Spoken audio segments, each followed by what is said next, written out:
Makita si Tata Palangga. Hi guys, nagla-live ako ngayon guys. At dito ako ngayon sa police station. Charot, sa labas lang. Ito ako mga idol.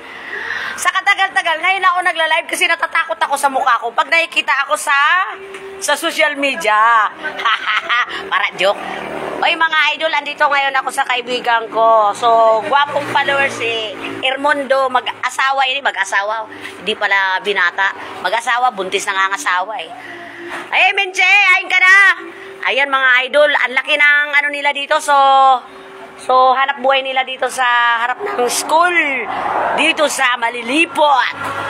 Ayan mga idol, ipakita ko sa inyo yung gwapong followers ko mga idol ha. Hi guys, shout out naman dyan. Shout out mo naman dyan sa lahat ng madlaki pong gwapo na lang si Ermondo. Charot. Ayan guys, yung mga hanap buhay niya dito mga idol oh. May chicharot, charot. Ayan, parot. Ayan mga idol. Hindi naman so, pag ikaw kumain ng batag, lumalagkit ang paningin sa mo. Ay mga idol, ang tawag nito? Ang tawag nito so, lumpiang tugi. Pag ikaw kinain mo to, paikot-ikot ang mundo mo. Hindi naman, malagkit. Ayan sa malagkitan, pag dumikit ka, hindi ka na maalis dyan. Ayun mga idol, kunwari lang yan. Ayan may buko. Ayan ang followers kong gwapo. Akala mo sir, pasensya na sir ha. Gwapo mo talaga idol. Ayan yung asawa niyang maganda. So love ko si Minche. Ayan mga idol, buntis siya ngayon mga idol. Oh. Ang ganda niya. Kahit buntis siya, ang ganda. Gusto niya ako sasapakin. Alam bakit?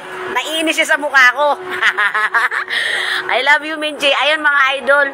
Palabas ako sa police station. Dito ako ngayon. Nagkaon ako sa, karinderya. At saka, ang laki ng hanap buhay niya. Umasinso na siya, mga idol, oh. Ayan, ang dami niyang buko. Kung gusto, marami ka mong UTI. Pumunta kayo dito sa Malilipot. Ayan, mga idol. Ang daldal talaga ni Tata Palangga. Shout out naman dyan si Tata Palangga. Oh, baka may star naman magpasa dyan. Wala yung star item ha. Ayun mga idol. May buko. Ang dami. O gusto nyo isama ko na yung basurahan, no?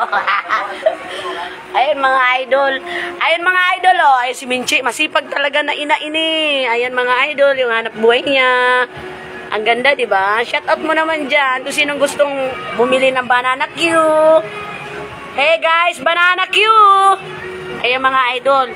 Ang dami-dami niyang negosyo dito sa Malilipot, yung kaibigan ko, at hindi lang kaibigan. Parang charot ining kapamilya ko, parot. I love you, Che. Ayan, natatawa na lang siya sa akin kung ano. Hanapin ko na naman yung asawa niyang gwapo, si Ermondo. Ayan mga idol, nangungulit ako. Pati yelo, ipakita ko na dito. Ayan guys. Ay kuya, thank you sa inyo kuya. Thank you sa inyo sa pagbibili nyo sa hanap buhay ni Minche at ni Ermondo. Sarot. Ayan guys, yung karinderian niya dito mga idol oh. Si Cherilyn. Hi, shout out kay Cherilyn. Hi, thank you. Thank you. Salamat sa pagsilip mo sa live ko. Thank you. Shout out naman dyan sa mga fans dyan ni Tata Palangga. Thank you, thank you, thank you. At God bless sa inyo lahat. Thank you sa inyo mga idol. Dito ako ngayon mga idol, nagkakaon ako. Nagkakaon si Tata Palangga, charot. Ayan mga idol. Ang laki ng hanap buhay ng kaibigan ko, si Ermondo. Kasi minsan lang ako nagla-live, ngayon lang ako nag-live. Ang tagal-tagal ko nakapokus kasi ako lagi sa TikTok, famous on, charot. Shout out naman kay Mita, thank you. Ayan mga idol, dito ako sa gilid ng sa barkada ko. Ayan guys, minsan lang ako magla-live. Kakain ako mga idol.